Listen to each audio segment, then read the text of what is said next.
Thanks, Tim.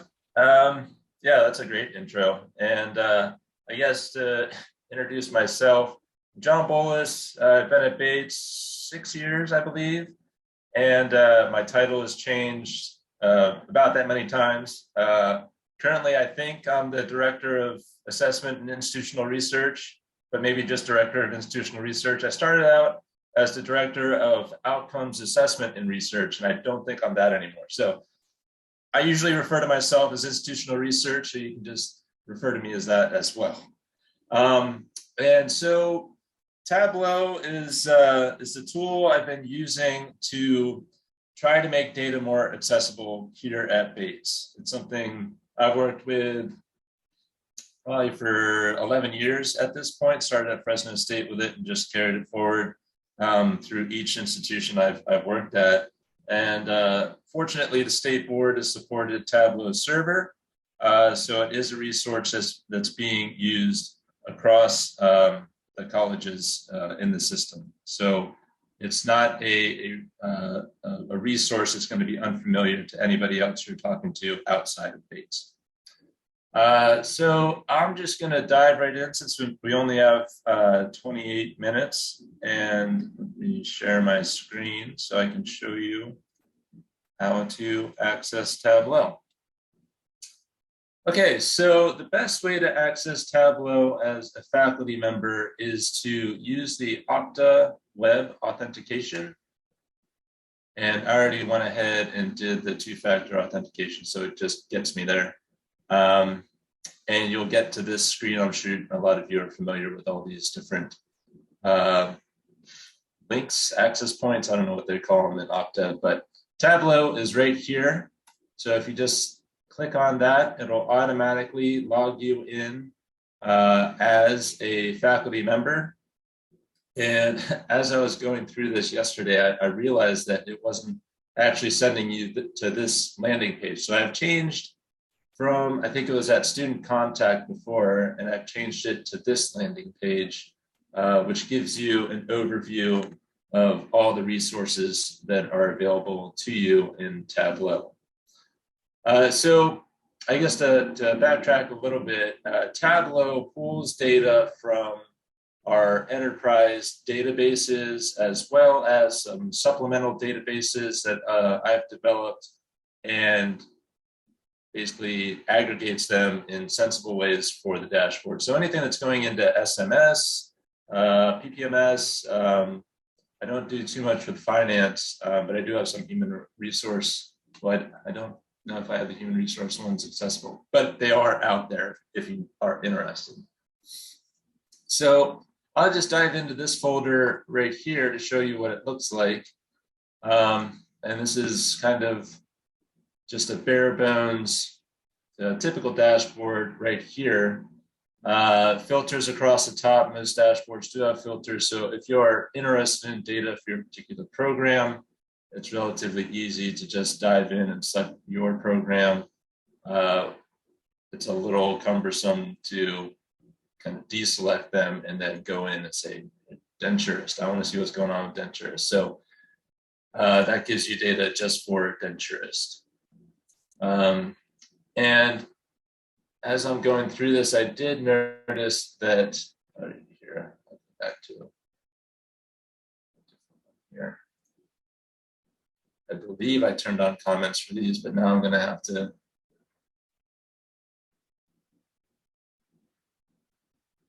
Not for this dashboard set. I'll have to show you that in the enrollment area. I did turn on comments for the enrollment area. So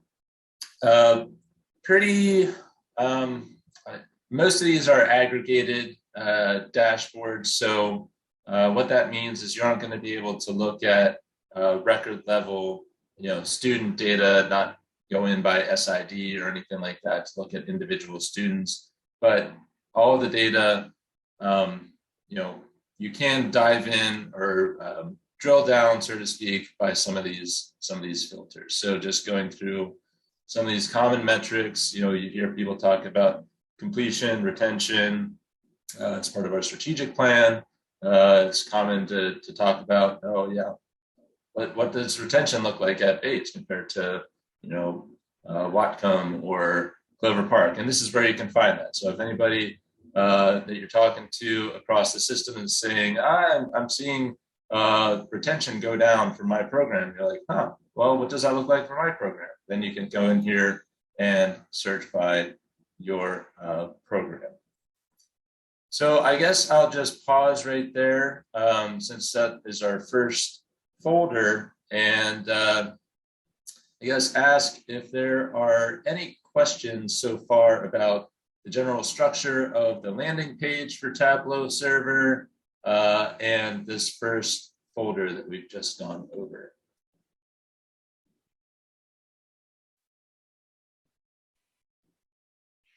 John, I always like asking the stupid questions so nobody else has to. Sorry, I was helping someone get in. Did you tell everybody exactly how to log in? Does everyone know that? So no shame. Raise your hand and say I don't know how to. Or okay, so you got a couple saying they don't even know how to get to this point. So can we back up for a second and make sure everyone can log in and get to this stuff? Sure, absolutely. So I started off at this Web Tools area, which is on our intranet.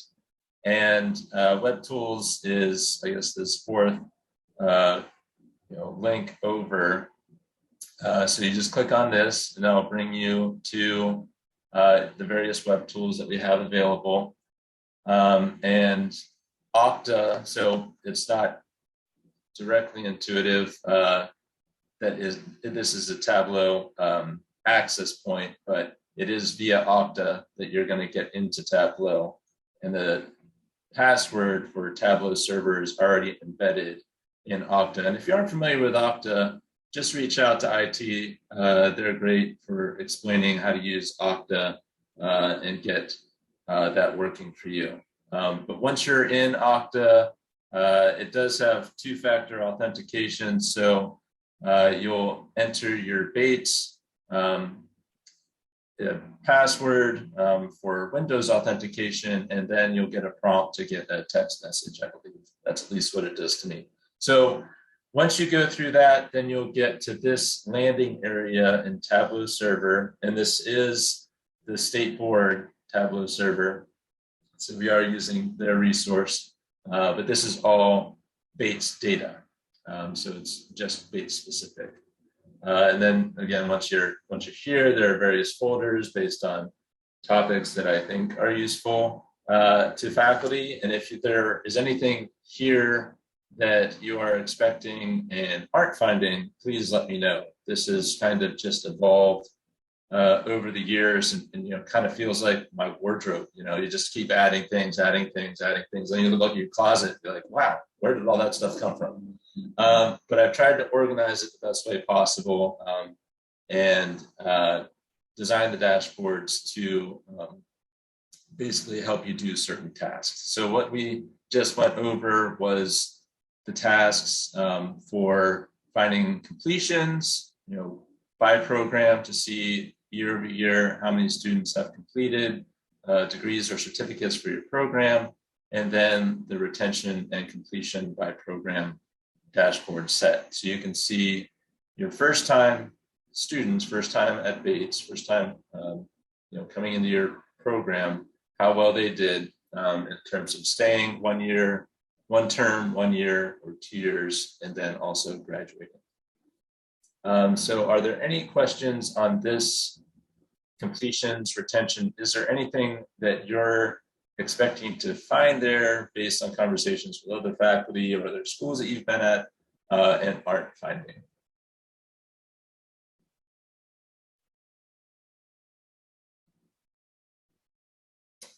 If not, I'm happy to move forward.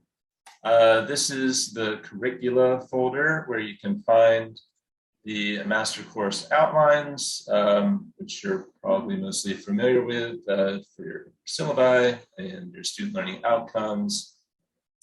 And this one is relatively straightforward, probably more straightforward to me because I've dealt with it so much. But it has, I believe, yes, 2 years of course data in there. So you can go back to 2019-20 and look at your master course outlines for that year. for 2020, 2021. And also, just search by program if you just want to get your program course list, and that automatically populates everything that's in the database for those courses. And another dashboard that I added in here that I think is useful and was part of the assessment committee work back when we had an assessment committee. Now we have an assessment task force. This is a way to look at your program level student learning outcomes and how these course level student learning outcomes basically lead into your program level student learning outcomes. So it's a way to review your curriculum rather than having to look at all of your master course outlines and figure out what's going on in your program based on those. Any questions on curricula? Jon, Yes. I have a question. So I last spring and then this fall have been working on my master course outlines and PLSOs, I think. So I've sent those to my dean and I've sent them on to the curriculum task force and to Mary Neff, but who puts them in then to Tableau? So, because I did some in the spring, but they never showed up. Okay, yeah, ultimately that's me. I have to update the database, and I usually just wait for Mary Neff to let me know that there are updates. Oh, And okay. then I do have to rely on people, thank you for the heads up.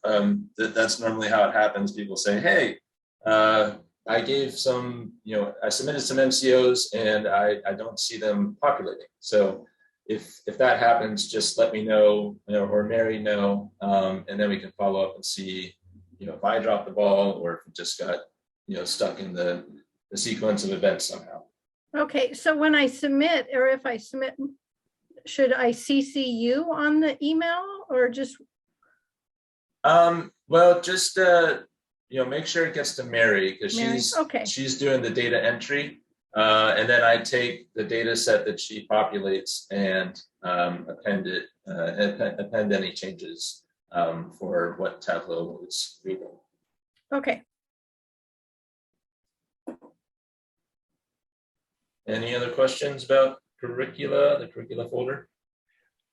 Hey, Jon, I've got a question that I get asked a lot. Sorry, I'm not trying to hijack your thing, but just I get people who ask me as e-learning director, they went in and they looked at this and they said, hey, that thing is wrong there. It's not offered hybrid, it's online, or those hours are wrong.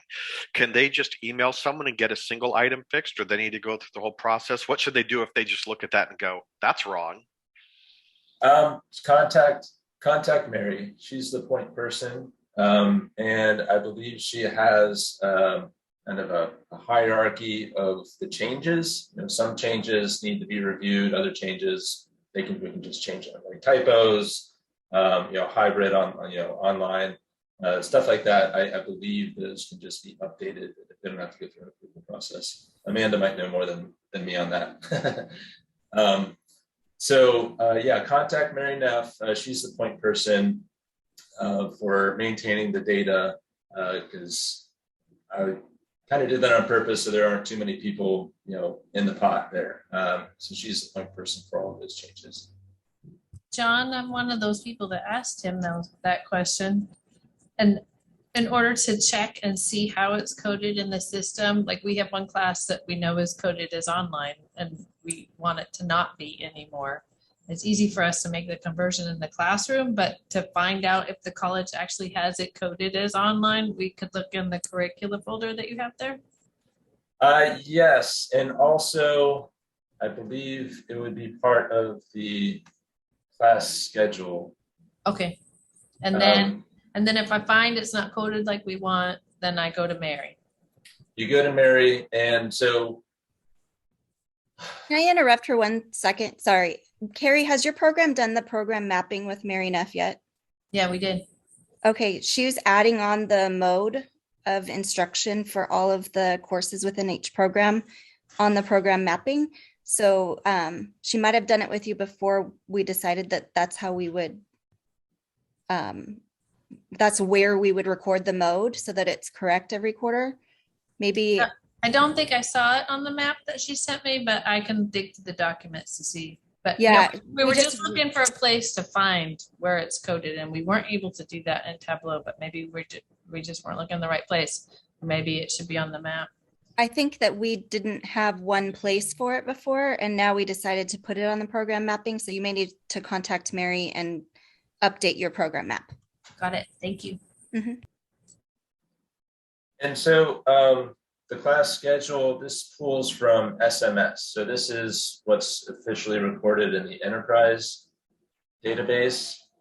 So I would check here first because this has a direct impact on course fees and anything related to that. So it's more of the official record than the curricula area.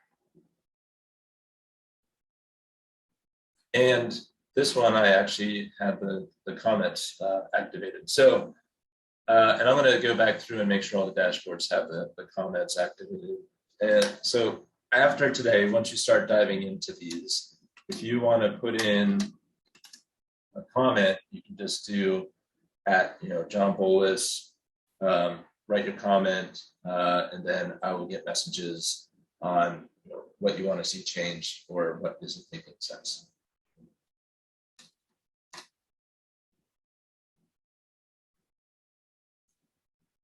Okay, so are we good on curricula for now?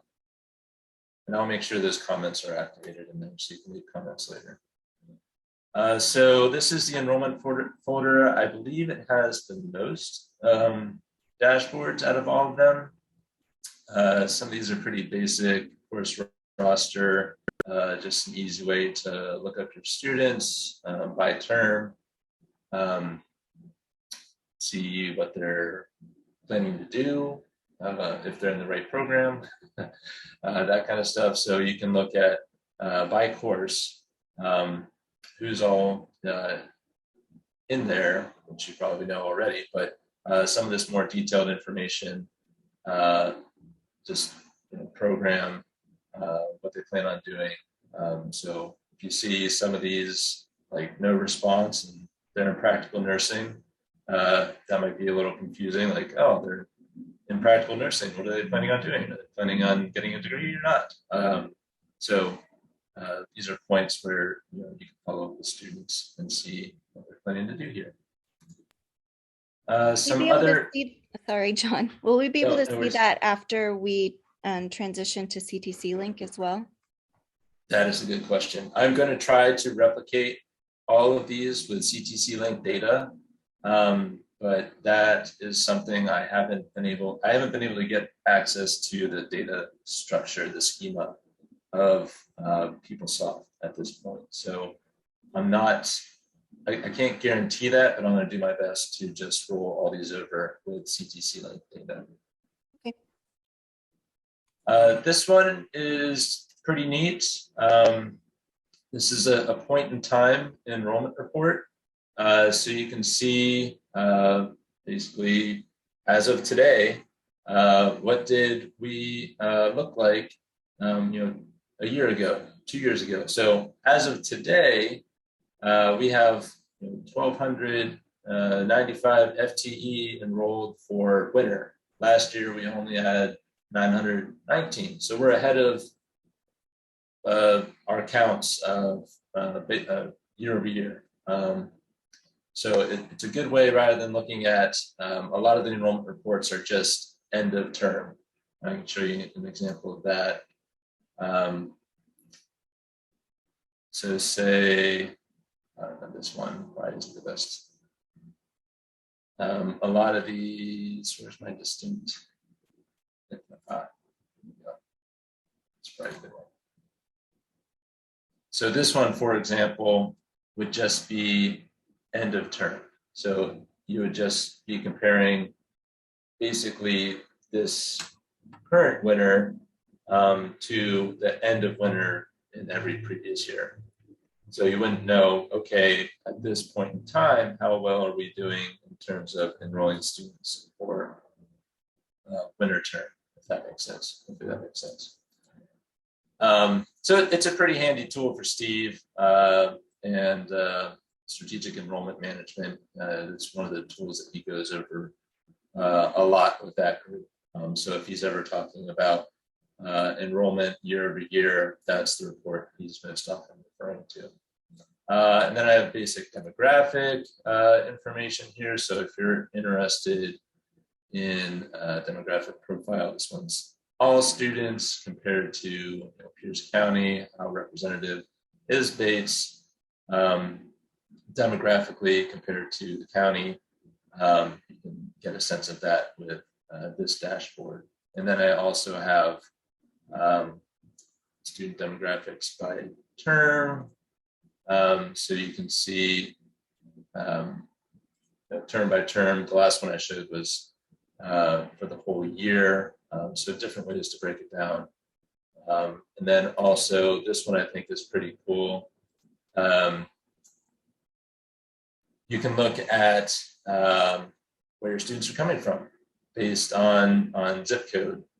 So if you're curious about how Bates has changed in terms of where students are coming from year over year, or where your students are coming from, you can get a sense of how far they're commuting, that kind of thing, or if your student population has changed. And say you've used to pick up a lot of students on the west side of Tacoma, and now they've transitioned over to the east side. This is a way to kind of tell those changes over time. And I'm running, I think I only have 4 minutes left, so I'm going to try to get through the rest of these. This is a relatively new one. It's a capacity report. I don't know how helpful it is, but it's another way to look at the class schedule. This information is in the class schedule dashboard, but it's an easier way if you just want to look by subject. Say, okay, I want to look at English. You can see across all the English courses, let's go winter, how full they are. So wow, okay, full. It's like 90 and 91 are at capacity already at this point.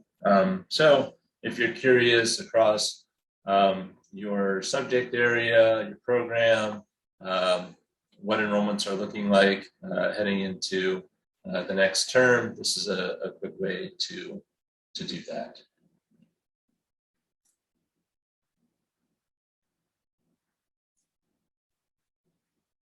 And the last one right here is student contact. And this used to be the landing page. So if you're used to logging into Tableau and wondering where this went to, it's down in its own folder now. And this is a way to, by term, you can look up any students that you need to get in contact with. Day phone, evening phone, emergency contact, email. If you're interested in looking across your course, you can go to your specific course and say, okay, I need to just get a list. Say you're in accounting, quick list, everybody in accounting. You can go to the download here, new data or cross tab, and then you can download this as a text file and have that handy if you need to just get a list to call a bunch of students. This is a quick way to do that. I'm just going to get out there. There we go. Okay, we have a minute left. Are there any questions? Again, you can leave comments in the dashboard area. I'll make sure that's activated for all of you once you start exploring these. I welcome feedback for how we can improve them or if it's confusing at all.